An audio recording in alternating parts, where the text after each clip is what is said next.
उत्तर प्रदेश के प्रयागराज में 4000 हेक्टेयर में होने वाले कुंभ मेले में दुनिया भर से करोड़ों लोग आएंगे, जिसमें सिर्फ जल सुविधा की लागत 40 करोड़ है, जो 25 सेक्टर में 1249 किलोमीटर लंबी पाइपलाइन में लगी है। 2013 में आयोजित महाकुंभ मेला अब तक का सबसे बड़ा धार्मिक आयोजन माना गया था, जिसमें करीब 12 करोड़ से अधिक श्रद्धालु शामिल हुए थे। लेकिन 144 साल बाद होने वाले इस महाकुंभ की भव्यता उससे भी कहीं अधिक होने वाली है। देश विदेश से 40 करोड़ से ज्यादा श्रद्धालुओं के आने की उम्मीद है और इसकी विशालता का अंदाजा इसी बात से लगाया जा सकता है कि इसका अनुमानित बजट 6,382 करोड़ रुपए है। भारतीय अंतरिक्ष एजेंसी इसरो का कहना है कि कुंभ मेला इतना विशाल और भव्य होता है कि इसे अंतरिक्ष से भी देखा जा सकता है। लेकिन आपके मन में यह सवाल जरूर उठता होगा कि यह इतना विशाल और प्राचीन आयोजन आखिर शुरू कहां से हुआ और इसके पीछे का इतिहास क्या है? क्या इसका उल्लेख भारतीय वेदों, पुराणों और धर्म ग्रंथों में मिलता है, या फिर इसके पीछे कोई और गहरी और रहस्यमयी कहानी छिपी है? और सबसे रोचक बात यह है कि कुंभ के शाही स्नान का पहला अधिकार केवल नागा साधुओं को दिया जाता है, जबकि अन्य साधु संतों को उनके बाद स्नान करने का अवसर मिलता है। इस विशेष परंपरा के पीछे छिपा है एक अद्भुत इतिहास, जो नागा साधुओं को इतना विशिष्ट और सम्माननीय बनाता है। महाकुंभ का आयोजन प्रयागराज के त्रिवेणी संगम पर होता है, जहां गंगा, यमुना और सरस्वती नदियों का संगम माना जाता है। लेकिन यहाँ केवल गंगा और यमुना ही दिखाई देती हैं। तो आखिर कलयुग में सरस्वती नदी अदृश्य क्यों हो गई? क्या यह केवल एक धार्मिक मान्यता है, या इसके पीछे कोई गहराई से छिपा हुआ वैज्ञानिक रहस्य है? और प्रयागराज में स्थित अक्षय वट, जिसे अमर वृक्ष माना जाता है, जो सृष्टि के विकास और प्रलय का साक्षी रहा है, इसके पीछे का इतिहास और महत्व भी जानेंगे। 2025 के महाकुंभ में भारत के 13 प्रमुख अखाड़े हिस्सा लेने वाले हैं। जानेंगे कि अखाड़ों का इतिहास क्या है, उनका विशेष महत्व क्या है, और इस बार किन्नर अखाड़े को शामिल करने के पीछे की वजह क्या है। उत्तर प्रदेश के प्रयागराज में 4000 हेक्टेयर में होने वाले कुंभ मेले में दुनिया भर से करोड़ों लोग आएंगे, जिसमें सिर्फ जल सुविधा की लागत 40 करोड़ है, जो 25 सेक्टर में 1249 किलोमीटर लंबी पाइपलाइन में लगी है। 2013 में आयोजित महाकुंभ मेला अब तक का सबसे बड़ा धार्मिक आयोजन माना गया था, जिसमें करीब 12 करोड़ से अधिक श्रद्धालु शामिल हुए थे। लेकिन 144 साल बाद होने वाले इस महाकुंभ की भव्यता उससे भी कहीं अधिक होने वाली है। देश विदेश से 40 करोड़ से ज्यादा श्रद्धालुओं के आने की उम्मीद है और इसकी विशालता का अंदाजा इसी बात से लगाया जा सकता है कि इसका अनुमानित बजट 6,382 करोड़ रुपए है। भारतीय अंतरिक्ष एजेंसी इसरो का कहना है कि कुंभ मेला इतना विशाल और भव्य होता है कि इसे अंतरिक्ष से भी देखा जा सकता है। लेकिन आपके मन में यह सवाल जरूर उठता होगा कि यह इतना विशाल और प्राचीन आयोजन आखिर शुरू कहां से हुआ और इसके पीछे का इतिहास क्या है? क्या इसका उल्लेख भारतीय वेदों, पुराणों और धर्म ग्रंथों में मिलता है, या फिर इसके पीछे कोई और गहरी और रहस्यमयी कहानी छिपी है? और सबसे रोचक बात यह है कि कुंभ के शाही स्नान का पहला अधिकार केवल नागा साधुओं को दिया जाता है, जबकि अन्य साधु संतों को उनके बाद स्नान करने का अवसर मिलता है। इस विशेष परंपरा के पीछे छिपा है एक अद्भुत इतिहास, जो नागा साधुओं को इतना विशिष्ट और सम्माननीय बनाता है। महाकुंभ का आयोजन प्रयागराज के त्रिवेणी संगम पर होता है, जहां गंगा, यमुना और सरस्वती नदियों का संगम माना जाता है। लेकिन यहाँ केवल गंगा और यमुना ही दिखाई देती हैं। तो आखिर कलयुग में सरस्वती नदी अदृश्य क्यों हो गई? क्या यह केवल एक धार्मिक मान्यता है, या इसके पीछे कोई गहराई से छिपा हुआ वैज्ञानिक रहस्य है? और प्रयागराज में स्थित अक्षय वट, जिसे अमर वृक्ष माना जाता है, जो सृष्टि के विकास और प्रलय का साक्षी रहा है, इसके पीछे का इतिहास और महत्व भी जानेंगे। 2025 के महाकुंभ में भारत के 13 प्रमुख अखाड़े हिस्सा लेने वाले हैं। जानेंगे कि अखाड़ों का इतिहास क्या है, उनका विशेष महत्व क्या है और इस बार किन्नर अखाड़े को शामिल करने के पीछे की वजह क्या है। इन सभी सवालों का जवाब और महाकुंभ के अनसुने रहस्यों की परतें इस डॉक्यूमेंट्री में हम आपके सामने खोलेंगे। तो जुड़े रहिए हमारे साथ, क्योंकि यह केवल एक मेला नहीं बल्कि है आस्था, इतिहास और संस्कृति का संगम। प्राचीन ग्रंथों में कुंभ मेले का स्पष्ट उल्लेख नहीं मिलता, फिर भी इसे भारत का सबसे बड़ा तीर्थ माना जाता है। यही नहीं, 2017 में इसे यूनेस्को ने मानवता की अमूर्त सांस्कृतिक विरासत की सूची में भी शामिल किया, जो इसकी ऐतिहासिक और सांस्कृतिक महत्व को दर्शाता है। कुंभ संस्कृत का ऐसा शब्द है जिसका अर्थ होता है कलश या घड़ा। लेकिन सवाल उठता है कि अगर कुंभ केवल पानी का घड़ा है तो यह इतना बड़ा और विश्व विख्यात त्योहार कैसे बना? आइए इस वीडियो में हम आपको महाकुंभ के आरंभ से लेकर आज तक की पूरी यात्रा के बारे में बताएंगे। कुंभ मेले के इतिहास को समझने के लिए हमें 2 प्रमुख पौराणिक कथाओं को जानना होगा, जो इस पर्व की गहराई और महत्व को उजागर करती हैं। महाकुंभ मेले की पहली कथा सर्पों और गरुड़ देव के बीच की है, जो ऋषि कश्यप और उनकी 2 पत्नियों कद्रु और विनता से जुड़ी हुई है। कद्रु और विनता जो आपस में बहनें थीं और ऋषि कश्यप की पत्नियां भी थीं। एक दिन कद्रु ने ऋषि कश्यप से वरदान मांगा कि उसे 1000 विषैले और शक्तिशाली पुत्र चाहिए। ऋषि कश्यप ने तथास्तु कहा और कद्रु को 1000 अंडे प्राप्त हुए। यह देखकर विनता ने भी वरदान मांगा कि भले ही उसके पुत्र कम हों, लेकिन वे कद्रु के पुत्रों से अधिक शक्तिशाली हों। कश्यप ने उन्हें भी तथास्तु कहा और विनता को 2 बड़े अंडे प्राप्त हुए। समय बीतने के साथ कद्रु के 1000 अंडे फूट गए और उनमें से सांप उत्पन्न हुए, जिन्हें सर्पों की मां माना गया। दूसरी ओर विनता के अंडे नहीं फूट रहे थे और अधीरता में उन्होंने एक अंडा समय से पहले फोड़ दिया। उसमें से एक अधूरा प्राणी निकला, जिसका शरीर कमर तक ही विकसित था। वह गुस्से में बोला, माँ, आपने मेरे साथ यह अन्याय किया, लेकिन कृपया दूसरे अंडे के साथ ऐसा मत कीजिएगा। वह प्राणी उड़ गया और उसका नाम अरुण रखा गया। आगे चलकर वह सूर्यदेव का सारथी बना। एक दिन कद्रु और विनता ने सूर्यदेव के सफेद घोड़े को देखकर शर्त लगाई। विनता ने कहा कि यह घोड़ा पूरी तरह सफेद है, जबकि कद्रु ने कहा कि उसकी पूंछ काली है। यह शर्त प्रतिष्ठा पर आ गई और तय हुआ कि जो भी हार जाएगा उसे दासी बनना पड़ेगा।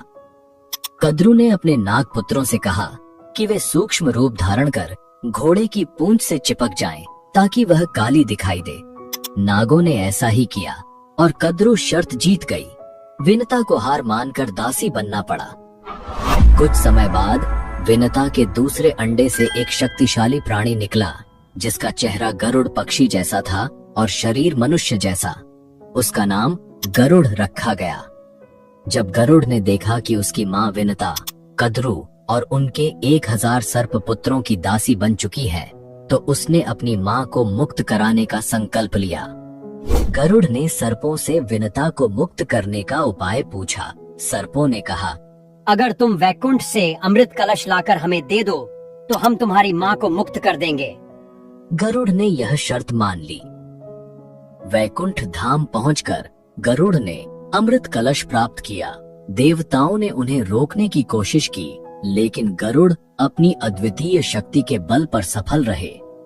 विष्णु जी ने गरुड़ को रोका और उनसे पूछा, तुम इस कलश को क्यों ले जा रहे हो, जबकि इसे खुद ग्रहण नहीं कर रहे? गरुड़ ने अपनी माँ को मुक्त कराने की व्यथा सुनाई। विष्णु जी ने गरुड़ से कहा, अगर मैं तुम्हें यह कलश ले जाने दूं, तो तुम हमेशा के लिए मेरे वाहन बनोगे? गरुड़ ने इस शर्त को स्वीकार कर लिया। गरुड़ ने अमृत कलश सर्पों के पास पहुंचाया, लेकिन विष्णु जी ने अपनी मायावी शक्ति से अमृत कलश को वहां से गायब कर दिया। गरुड़ ने अपनी मां को दासत्व से मुक्त कराया।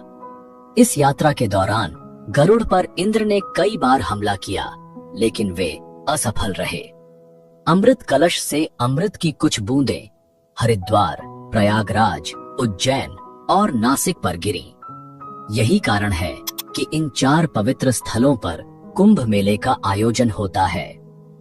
लेकिन आगे बढ़ने से पहले इस वीडियो को एक लाइक करके चैनल को सब्सक्राइब जरूर कर लीजिए, क्योंकि ये आपके लिए 1 सेकंड का काम है, लेकिन इससे हमारी काफी बड़ी मदद होती है। महाकुंभ से जुड़ी सबसे लोकप्रिय कथा है समुद्र मंथन की, जिसे देवताओं और असुरों के बीच हुआ एक महान प्रयास माना जाता है। विष्णु पुराण के अनुसार एक बार दुर्वासा ऋषि ने एक दिव्य माला बनाई और इसे देवराज इंद्र को भेंट किया, लेकिन इंद्र अपने अहंकार में डूबे हुए उस माला को अपने ऐरावत हाथी के मस्तक पर रख दिया। ऐरावत ने वह माला जमीन पर गिरा दी और अपने पैरों से कुचल डाला। महर्षि दुर्वासा ने इसे अपना अपमान समझा और क्रोधित होकर इंद्र को शाप दे दिया कि उनका वैभव नष्ट हो जाएगा और सभी देवता अपनी शक्तियां खो देंगे। इस शाप के बाद देवता कमजोर हो गए और असुरों से पराजित हो गए।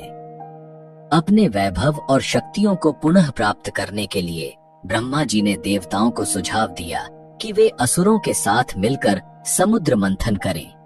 इस मंथन से अमृत निकलेगा, जिसे ग्रहण कर वे अमर हो जाएंगे। यह बात जब देवताओं ने असुरों के राजा बलि को बताई, तो वे भी समुद्र मंथन के लिए तैयार हो गए। वासुकी नाग की नेति बनाई गई और मंदराचल पर्वत की सहायता से समुद्र मंथन सावन के महीने में ही किया गया। अमृत का कुंभ यानी कलश मिलते ही असुरों और देवों में युद्ध हो गया। वामन पुराण के अनुसार आचार्य बृहस्पति ने इंद्र के पुत्र जयंत को संकेत दिया कि वह अमृत कुंभ लेकर भाग जाए। दैत्यों ने उसका पीछा 12 दिन तक किया, जो कि 12 वर्षों के बराबर था। युद्ध के समय अमृत कुंभ से त्रिलोक के 12 स्थानों पर अमृत की बूंदें गिरी। इनमें से 8 स्थान देवलोक में और 4 स्थान पृथ्वीलोक पर स्थित हैं: हरिद्वार, प्रयागराज, उज्जैन और नासिक। यही वह पवित्र स्थान है जहां अमृत की बूंदों के कारण कुंभ मेले का आयोजन शुरू हुआ।